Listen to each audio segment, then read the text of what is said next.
بسم اللہ الرحمن الرحیم۔ السلام علیکم ورحمۃ اللہ وبرکاتہ۔ امید کرتی ہوں کہ تمام دیکھنے والے خیر و عافیت سے ہوں گے، اللہ تعالیٰ کی رحمتوں کے سائے میں ہوں گے۔ تو میرا عنوان احادیث نبی صلی اللہ علیہ وآلہ وسلم، موضوع چل رہا تھا مخلوقات کی ابتدا کا بیان، جس کا حوالہ بخاری شریف کی کتاب۔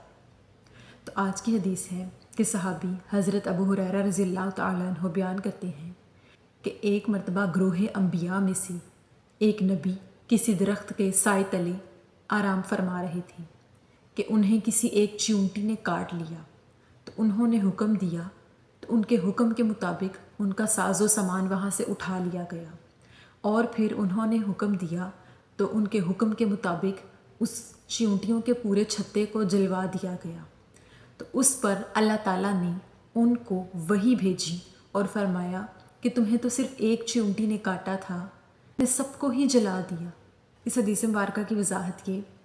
کہ صحابی حضرت ابو ہریرہ بیان کرتے ہیں کہ انہوں نے نبی کریم صلی اللہ علیہ وآلہ وسلم سے سنا کہ گروہ انبیاء میں سے کوئی ایک نبی تھے، یعنی نبیوں میں سے کوئی ایک نبی تھے جو ایک مرتبہ کسی درخت کے سائے میں آرام فرما رہے تھے، اور وہاں پر انہیں کسی ایک چیونٹی نے کاٹ لیا، جس پر وہ غصے میں آ کے اپنے ساز و سامان کو اٹھانے کا حکم دیتے ہیں اور حکم دیتے ہیں کہ اس پورے چیونٹیوں کے چھتے کو جلا دیا جائے، اور انہوں نے پورے چیونٹیوں کے چھتے کو جلوا دیا۔ تو اس پر اللہ تعالیٰ نے ان کے پاس ایک وحی نازل فرمائی اور فرمایا کہ تم نے تو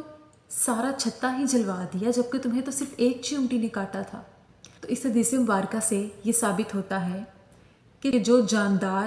کسی دوسرے جاندار کو تکلیف پہنچاتا ہے تو اس کی پوری نسل کو سزا نہیں ملنی چاہیے۔ جس نے تکلیف پہنچائی اسی کو ختم کرنا چاہیے، اسی ہی سے بدلہ لینا چاہیے، نہ کہ سب کو سزا دی جائے، کیونکہ جس ایک چیونٹی نے کاٹا وہ صرف اسی کو مار کر دور ہٹا سکتے تھے اور اپنی جگہ بدل سکتے تھے، کسی دوسری جگہ جا کر بیٹھ سکتے تھے، لیکن انہوں نے ناانصافی کی، جبکہ وہ نبی تھے، انہیں ایسا نہیں کرنا چاہیے تھا۔ اللہ تعالیٰ نے اس پر ناراضگی کا اظہار کرتے ہوئے ان کے پاس وحی نازل فرمائی اور ان سے مخاطب ہو کر فرمایا کہ تمہیں ایسا نہیں کرنا چاہیے تھا، جبکہ تمہیں صرف ایک چیونٹی نے کاٹا اور تم نے تو پورا چھتا ہی جلوا دیا۔ کہ جب ہمیں کوئی جاندار یعنی ایک پرندہ یا جانور یا کسی بھی قسم کے حشرات میں سے کوئی مخلوقات میں سے ہمیں کوئی مخلوق ہمیں نقصان پہنچاتی ہے،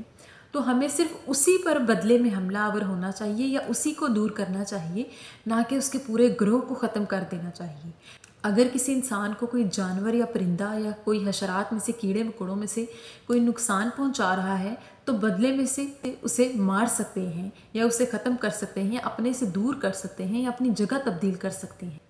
بے شک جانوروں کو یا کسی بھی جاندار کو ناحق بغیر کسی وجہ کے تکلیف پہنچانا گناہ کبیرہ ہے، جیسا کہ پہلی حدیث میں بلی کا واقعہ پڑھا کہ اس عورت نے اس بلی پر کتنا ظلم کیا جبکہ وہ بلی اسے نقصان نہ پہنچاتی تھی۔ اگر کسی شخص کے اوپر کوئی جانور حملہ آور ہو رہا ہے تو ہمیں چاہیے کہ ایسے نقصان دہ جانور کو ہم مار سکتے ہیں یا اپنے سے دور کر سکتے ہیں یا اپنی جگہ تبدیل کر سکتے ہیں کہ ہمیں وہ جانور یا پرندہ یا کوئی بھی مخلوق ہمیں نقصان نہ پہنچائے۔ اگر کوئی شخص کسی چرند پرند جانور کیڑے مکوڑے کے خوف سے اسے مارتا ہے تو ایسا کرنا جائز ہے، لیکن اگر بغیر کسی وجہ کے اگر کوئی ایسی مخلوق آپ کو نقصان نہیں پہنچا رہی تو کسی ایسے جاندار کو بغیر کسی وجہ کے مارنا یا اس کی پوری نسل کو ہی ختم کر دینا سراسر ناانصافی ہے اور ایک بے زبان کے ساتھ ظلم ہے۔ اللہ تعالیٰ نے ہمیں جانوروں اور پرندوں چرند کے ساتھ محبت اور شفقت اور اچھا سلوک کرنے کا حکم دیا۔ جیسے ہم انسانوں سے محبت کرتے ہیں اسی طرح ہمیں جانوروں سے بھی محبت اور شفقت کے ساتھ پیش آنا چاہیے، ان پہ رحم کرنا چاہیے۔ اللہ تعالیٰ سے دعا ہے کہ اللہ پاک ہمیں تمام موذی جانوروں کے نقصان سے محفوظ فرمائے اور ہمارے ایمان کو پختگی بخشے۔ آمین ثم آمین۔ شکریہ۔